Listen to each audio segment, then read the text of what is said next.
আছো তোমরা? আশা করি সবাই ভালো আছো। তো এখন বাজে এই সকাল 7:30টার মতন। তো আমি আমার কাজকর্ম শুরু করে দিলাম। আর আজকের ব্লগটা আমি রান্নাঘর থেকে শুরু করলাম। এই যে সকালবেলা আশেপাশে কাজকর্ম সেরে স্নান করে দেখে বুঝতেই পারছো রান্নাঘরে চলে এলাম। আর গতকাল রাতে না মাধবের জ্বর উঠেছিল, তো ও একটু ঘুমাচ্ছে। আর শোনাই তো সে সকালবেলা স্কুলে চলে যায়, তো ও চলে গেছে স্কুলে আমার শাশুড়ির সঙ্গে, আর আমার হাজব্যান্ড চলে গেছে দোকানে। তো আমি আমার সেই সংসারের কাজে লেগে পড়লাম। সকালবেলা ঘুম থেকে উঠেই সেই রান্নাঘরে আশেপাশে কাজকর্ম সেরে স্নান করার পর রান্নাঘরে চলে আসলাম। রান্নাঘরটাকে আবার একটু, যদিও রাতের বেলা আমি সমস্ত কিছু ক্লিন করে রাখি, আবার একটু সকালবেলা ঘুম থেকে উঠে রান্নাঘরটাকে ভালোভাবে একটু মুছে নেব সব জায়গাগুলো। কারণ বুঝতেই পারো আমি অনেকবারই বলি যে আরশোলার যন্ত্রণা, আবার ইদানিং ইঁদুরের খুব সাংঘাতিক যন্ত্রণা। তো চলো রান্নাঘরের কাজটা শেষ করার পর আমি আসলাম আমার ড্রেসটাকে চেঞ্জ করতে, কারণ আমি নাইটি পরে থাকি না সর্বক্ষণ। তো চেঞ্জ করে নেব, কুর্তিটা পরে নেব। তো চলো আগে কুর্তিটা পরে নিই। কুর্তিটা পরে বাস আজকে একটু শ্যাম্পু দিয়ে স্নান করেছিলাম, তো তাই স্নান করতে একটু দেরি হয়ে গেছে, নয়তো আরও তাড়াতাড়ি সেরে ফেলি। শোনায় যেহেতু স্কুলে যায় তো তাড়াতাড়ি উঠে যাই আমি। আর ওইদিকে মাধবও ঘুম থেকে উঠে গেছে। বিছানা, আর গরমের দিনের বিছানা তো তেমনটা কিছু থাকে না, এই একটু আধটু এদিক ওদিক ঝাড় দিয়ে দিলেই হয়, একটু বালিশ কোল বালিশ একটু গুছিয়ে নিলেই হয়, তেমনটা অসুবিধা হয় না। তো দেখো একটু আয়নার সামনে দাঁড়িয়ে চুলগুলিকে ভালোভাবে আঁচড়ে নিচ্ছি। আর কি পরিমাণ হেয়ার ফল যে হয় তোমাদেরকে বলে বোঝাতে পারবো না। তো আবার রান্না করে আসলাম, কারণ মাধবের জন্য ওই যে ব্রেকফাস্ট রেডি করব। তো ওর জন্য জলটা একটু ফুটিয়ে নিলাম, গরম করে নিলাম। ফুটানো জলই আমার ফ্লাক্সে থাকে, আর সকালবেলা ওটা আমি একটু গরম করে নিই। তো ওইদিকে আবার একটু কাজ ছিল, তো এই রাইস কুকারে যে কাল রাতের ভাত ছিল, তো এগুলোকে একটু বাটির মধ্যে শিফট করে নেব, নিয়ে এই রাইস কুকারটাকে আমি ফ্রি করে নেব। ওটার মধ্যে আমি ভাতও বসিয়ে দেবো, রাইসটা বসিয়ে দেবো।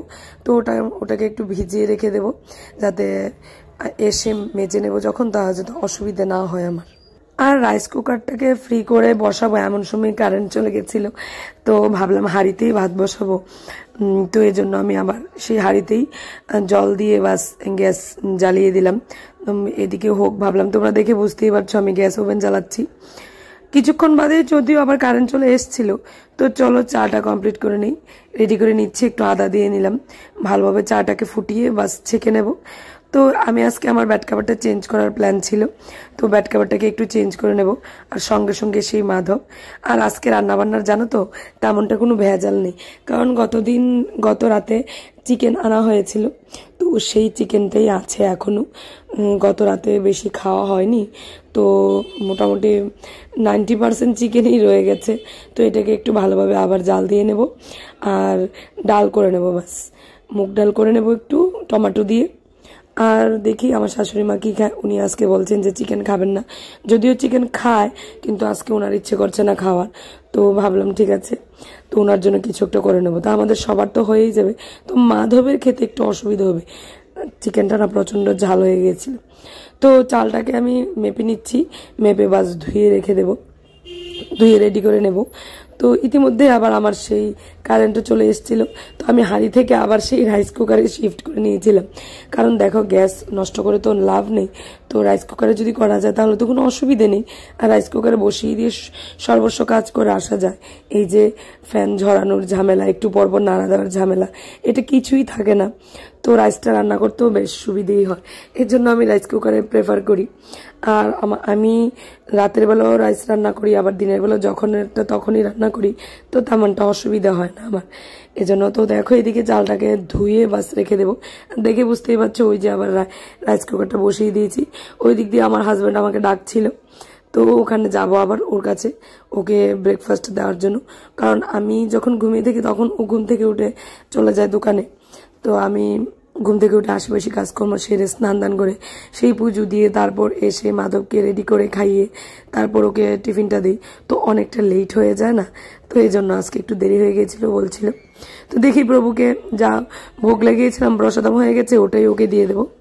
আর যেদিন দেখবে রান্নাবান্না তেমনটা কোনো ভেজাল না থাকে, রান্নাঘরটাও কিন্তু একদম ক্লিন থাকে, রান্নাঘরটাও অপরিষ্কার হয় না। আমার না রান্নাবান্না থেকে বেশি ক্লিন রাখাটা একদম বেশি প্রেফার করি আমি। তো দেখবে যেদিন তুমি মাছ মাংস শুটকি এইসব রান্না করো, রান্নাঘরের চেহারাটাই না অন্যরকম হয়ে যায়। আর যেদিন নিরামিষ রান্না করা হয় ওই দিন না রান্নাঘরের চেহারাই অন্যরকম, একটু ক্লিন ক্লিন থাকে। তো আমি এই জন্যই, আর আমি রান্না করতে আসলে আমি সবসময় একটু মুছে মুছে রান্না করি। তো দেখো আমি আমার চার বিস্কিট নিয়ে চলে এসেছি। তো এখন ব্রেকফাস্টে একটু শান্তিতে বসে করে নেব, কারণ সব যাই হোক কিন্তু বসে চা খাওয়াটা আমার একটু ভালোভাবে হতে হবে। আর সেই সারাদিন তো কাজকর্ম সঙ্গেই থাকে, কাজ কি আর বন্ধ আছে আমাদের হাউস ওয়াইফদের বলো তো? যদি আমরা কাজ সেরে এসেও বসি তখনও কাজ থাকে, এটা সেটা এটা সেটা। তো সারাদিন কাজকর্ম করার পর দেখবে আবার যদি হাজব্যান্ড বা কেউ যদি বলে যে সারাদিন ঘরে থেকে কি করো, দিনের শেষে শুনতে হয়, তাহলে কিন্তু এই জিনিসটা আর মনকে মানাতে পারি না। তখন নেই প্রায় পায়ের রক্তটা মাথায় উঠে যায়, বাস রাগও উঠে যায় যে সারাদিন এভাবে খাটাখাটুনির পর এই কথাটা শুনতে হলো। আসলে আমরা তো সারাক্ষণ বাড়িতে থাকি, এজন্য আমাদের সেই খাটাখাটুনিটা চোখে কেউ লাগে না। এটা সত্যি কথা। দেখবে আমি জানি আমাদের প্রত্যেক হাউস ওয়াইফদের ঘরের সেই ঘটনাই, এটাই একটা বুলি থাকে যে সারাদিন ঘরে বসে কি করো। হ্যাঁ, কারণ আমরা তো ঘরে থাকি, তো ওরা দেখতে পায় না, এসে আবার তো সমস্ত কিছু রেডি থাকে। আর আরেকটা কি বলতো, ওরা যখনই দেখবে ঘরে আসবে খাওয়ার টাইমে হয়তো বা যে কোনো কিছু টাইমে এসে দেখবে হয়তো আমাদের মোবাইল হাতে, নয়তো আমরা বসে একটু নেল পালিশ পরছি বা একটু কিছুই বা করছি, অন্য কিছু কাজ করছি বা কাপড় গোছাচ্ছি। তো ওটা দেখে ওরা বাস আন্দাজ লাগিয়ে নেয় যে সারাদিন হয়তো বা তারা এই কাজ করে, অন্য কিছু কাজ থাকে না। কিন্তু সেটা বুঝতেছে না এই যে কাপড় ধোয়াটা এটা কে করলো, ঘর দূর ক্লিন রাখা এগুলো কে করলো, পুজো দেওয়া, টাইম মতো বাচ্চাদেরকে খাইয়ে স্কুলে পাঠানো, সবার দিকে খেয়াল রাখা, রান্না বান্না করা, সমস্ত কিছুতে একা হাতে কমপ্লিট করতে হয়। তার উপর আবার বাজার হাট করাও, সেটাও যে করতে হয়, এটা আর ওরা বুঝে উঠতে পারে না। তো দেখো ওইদিকে তো রাইসটা ধুয়ে রেখে এসেছিলাম, এই যে দেখতে পাচ্ছ রাইস কুকারের জলটা কেমন টকবক করে ফুটছে। তো চলো রাইসটা দিয়ে দিই। তো রাইসটা দিয়ে দিলাম, আর দিতে গিয়ে দেখো ওই যে ঝামেলা বাঁধিয়ে ফেললাম। বলো তো কেন? এক হাতে ক্যামেরা আর এক হাতে এই যে। তো যাই হোক, ক্লিন না করে তো থাকতেই পারবো না, কারণ চোখে তো সহ্যই হবে না ওটা। তো ডালটাও সিটি পড়ে গেল, বাস এটাকে এখন দেখো একটু হলুদ দিয়ে বাস ভালোভাবে ডালের কাঁটাটা দিয়ে ঘুটে নেব। আর আজকে ওয়েদারটা না দারুণ হয়ে আছে, দেখে বুঝতেই পারছো, খুব ভালো লাগছে। জানলা দিয়ে দেখতে পাচ্ছ, আর আমার এই রান্নাঘরের জানলাটা দিয়ে দারুণ হাওয়া আসে, লাইটও আসে, ভাল লাগে। কিন্তু ক্যামেরা করতে গেলে ভালোভাবে আসে না, বুঝি না কেন যেন ফোকাসটা অন্যরকম হয়ে যায়, অন্ধকার হয়ে যায়। তো দেখে বুঝতেই পারছো, এই যে দেখো ভালোভাবে ফোকাসটা আসে না। তো চলো ডালটাকে সম্বার দিয়ে নিই, পাঁচফোড়ন দিয়ে সম্বার দিয়ে দেবো, শুকনো লঙ্কা পাঁচফোড়ন দিয়ে। তো এখন সেই ডালটাকে সম্বার দেওয়ার পর চলে যাবো আবার সেই মাধবনের কাছে, কারণ কাল রাতে তো জ্বর গিয়েছিল বললাম, তো ওষুধ খাওয়ার পর একটু কমেছে। কিন্তু ও যদি স্কুলে না যায়, সারাদিন ঘরে বসে মোবাইল দেখবে, ওর মুডটা আরও খারাপ হয়ে যাবে। তো আমি চাই না। আর আমার বাবা সবসময় বলতো যে জ্বর যদি হয় তাহলে বসে না থেকে, শুয়ে না থেকে খেলাধুলা করা, মনটা যাতে ফ্রি থাকে, ফ্রেশ থাকে, এরকম কিছু করা। তো আমিও সেটাই ফলো করি, আমিও শুয়ে থাকার পাত্রী নই, আর আমি আমার বাচ্চাদেরকেও সেই শিক্ষাটা দেই না। তো জ্বর উঠেছে, এখন তো জ্বর কমে গেছে, স্কুলে পাঠিয়ে দেবো, একটু ডাল ভাত খাইয়ে বাস ওকে স্কুলে পাঠিয়ে দেবো। তো দেখো ওই সেই যে এক বালতি কাপড় আবার ধুয়ে নিয়ে আসলাম, ছাদে গিয়ে এগুলোকে মেলে দিয়ে আসবো। তো হ্যাঁ, যা বলছিলাম, তো মাধবনকে স্নান করিয়ে খাইয়ে তারপর স্কুলে দিয়ে আসলাম। এসে এদিকে দেখো সকালবেলা শাশুড়ি মা যে কাপড় চোপড় ছিল এগুলি রোদে দিয়ে দিয়েছিলেন, তো এগুলোকে আগে নিয়ে নেব। শুকিয়ে গেছে, রৌদ্রটা ভালোভাবে উঠেছে, তো যেহেতু শুকিয়ে গেছে এগুলোকে আগে নামিয়ে নেব, নামিয়ে তারপর আমার কাপড় চোপড় মেলে দেবো। তেমনটা কিছু ধুইনি, এই যা ডেলি বেসিসের কাপড় চোপড় থাকে এগুলো ধুয়ে দিয়েছি।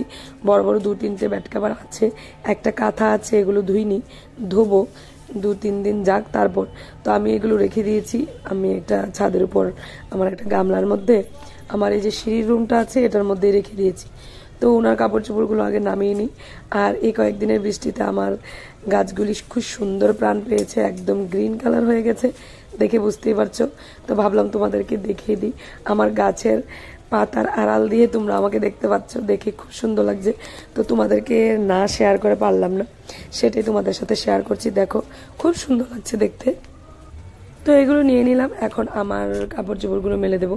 মাধব থাকলে তো আমার সঙ্গে চলে আসতো, এসে একটা একটা করে কাপড় দিত, কারণ ওকে আমি কাজের মধ্যে আটকে রাখি যাতে দুষ্টুমি করার টাইম নেবা।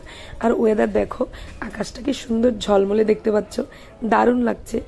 তো এই যা কাপড় চোপড় দেখছে এগুলি ধুয়ে দিয়েছি, বেশি কিছু আর ধুইনি। আর ওই সাইডে কিছু কাপড় চোপড় মেলে দিয়েছিলাম। তো চলো এখন নিচে নেমে যাই। তো সিমেন্টের ফিল্টারটার মধ্যে একটু জল দিয়ে নিই, এই যে মাটির ফিল্টারটা আমার, তো জল ভর্তি করে নিলাম বালতির মধ্যে। এটাতে জল দিয়ে দিই না, খুব হেল্প হয় সত্যি, ঠান্ডাও থাকে আর জায়গাটা খুব দেখে বুঝতে পারছো ঠান্ডার জায়গা।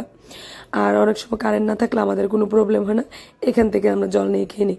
বলো তো কি, আমার ঘর দূর হওয়ার আগে, আজ থেকে প্রায় 7-8 বছর আগে এই ফিল্টারটাই আমি ব্যবহার করতাম, আর এটাই আমি ইউজ করতাম। তো শাশুড়ি মাকে অনেক বলার পর উনি বললেন যে দুপুরবেলা নাকি উনি আলু ভর্তা দিয়ে খাবেন। আমার আলু ভর্তা খেতে ওনার খুব ভালো লাগে, শুকনো লঙ্কা ভেজে, পেঁয়াজ কুচিয়ে।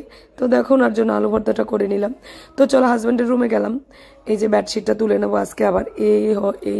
এই নিয়ে আমার 3টে বেডশিট একসাথে জমে গেল। তো ওর রুমের বেডশিটটাও চেঞ্জ করে নেব।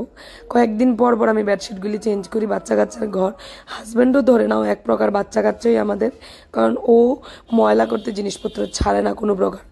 যদি মনে করো ঘরের মধ্যে একটা বোতল, খালি বোতল পড়ে থাকে, ও এভাবে চলে যাবে কিন্তু তবে বোতলটা তুলবে না, বাচ্চাদের মতনই।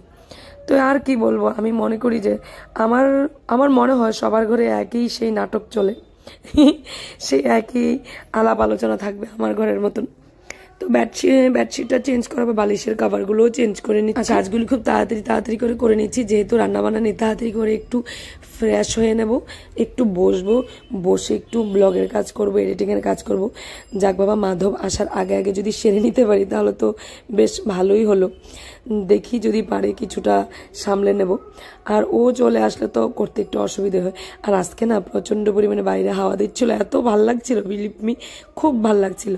তো দেখো এদিকের ঝুড়িটার মধ্যে কাপড়টা একটু এলোমেলো হয়েছিল, তো যাচ্ছিলাম, গুছানোর কোনো প্ল্যান ছিল না, কিন্তু ওই যে চোখ আমাদের হাউস ওয়াইফদের গুছানো গাছানো দেখতে পছন্দ করে, তো সহ্য হচ্ছিল না, তো ওটাও করে নিচ্ছি। আর বেসিনটাকে আজকে একটু পরিষ্কার করব, তো বেসিনটাকে একটু ভালোভাবে পরিষ্কার করে নিই।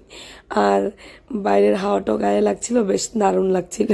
তো আরেকটা কথা কি বলতো, সারাদিন কাজকর্ম করার পর না ওই সেই মার কথা মনে পড়ে। যখন বলে সবাই সারাদিন কি করেছো, তখন ওই মায়ের কথা মনে পড়ে যে মা তো এই কথাটা বলতো না, যদিও বলতো আবার সে ডাক দিত খেতে আয়, ভাত রেডি করে তারপর ডাক দিত। তো খুব ইদানিং খুব মিস করছি মাকে, জানো, দারুণ মিস করছি। তো লাঞ্চ করতে বসে গেলাম, আজকে আর অন্য কিছু তোমাদের সাথে শেয়ার করলাম না, সোজা চলে এলাম লাঞ্চে। এত খিদে পেয়েছে, কাল রাত থেকে কাজ করা শুরু করেছি, মাঝখান দিয়ে রাতের বেলা ঘুমিয়েছি, সকালবেলা উঠে সেই কাজকর্ম। তো রান্নাবান্না করে ফেলেছি, আজকে কিছুই রান্না করিনি, কাল রাতের ছিল। কাল রাতেরবেলা চিকেন আনা হয়েছে, তো চিকেন ছিল, একটু আলু ভর্তা করে নিয়েছি আর একটু ডাল করে নিয়েছি। তো চলো লাঞ্চ করে নিই, সুনাইকেও দিয়ে দিয়েছি, আমিও নিয়ে নিয়েছি। চলো তোমাদের সাথে শেয়ার করি আজকে আমাদের লাঞ্চ কি দিয়ে হবে। এটা হলো চিকেন, আর এটা হলো সোনার থালা আলু ভর্তা, চিকেন আর আলু পটলের একটু ছানার ঝোল, এটাই। আর এটা হলো মুগ ডাল। তো এই হলো আজকে আমাদের লাঞ্চের সমস্ত কিছু। তো চলো, খানিকটা চিকেনই বেঁচে গিয়েছিল, তো আমরা অল্প অল্প খেয়েছিলাম, কারণ দুপুরবেলা অনেক কিছু রান্না করা হয়েছিল, ট্যাংরা মাছের ঝোল ছিল, তারপর ছানা পটল আলুর তরকারি ছিল, তো অনেক কিছু ছিল। তো এগুলো খেয়ে, তারপর হ্যাঁ, চাল কুমড়োর ডাঁটার তরকারি ছিল। তো এখন খেয়ে নেব।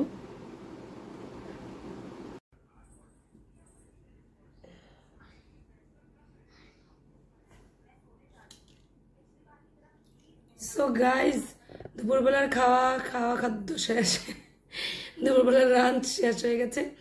এখন বেলা বাজে 2:30, তো এখন একটু ন্যাপ নেওয়ার পালা, তো একটু ন্যাপ নেবো। তো তার আগে ওই যে স্কিন কেয়ার, গরম লাগছে আবার, কিন্তু আজকে খুব সুন্দর ঝলমলে রোদ্র উঠেছে, কাপড় চোপড় সব শুকিয়ে যাবে। কিন্তু আফসোস আমি সমস্ত কাপড় চোপড় ধুয়ে দিইনি, কিছুটা রেখে দিয়েছিলাম, কারণ একসাথে এত কাপড় চোপড় ধুতে পারবো না। আর ড্রেসটাও চেঞ্জ করে নিয়েছি, এখন বাস একটু ন্যাপ নিয়ে নেব। তো সেই সকালবেলা স্নান করেছিলাম, এখন স্নান করার পর ক্রিম, সানস্ক্রিন যা যা লাগিয়েছিলাম, রান্না টান্না করার পর তো এইসব আর থাকে না বলো। তো এখন আবার একটু ময়শ্চারাইজার লাগিয়ে নিলাম। তো এই ফাঁকে একটু শুয়ে রেস্ট নিয়ে নেব, তো একটু ময়শ্চারাইজার লাগিয়ে নিলাম এই জন্য। তো আমি একটু ন্যাপ নেই, তোমরা ততক্ষণ আমার ব্লগটা এনজয় করো। ভালো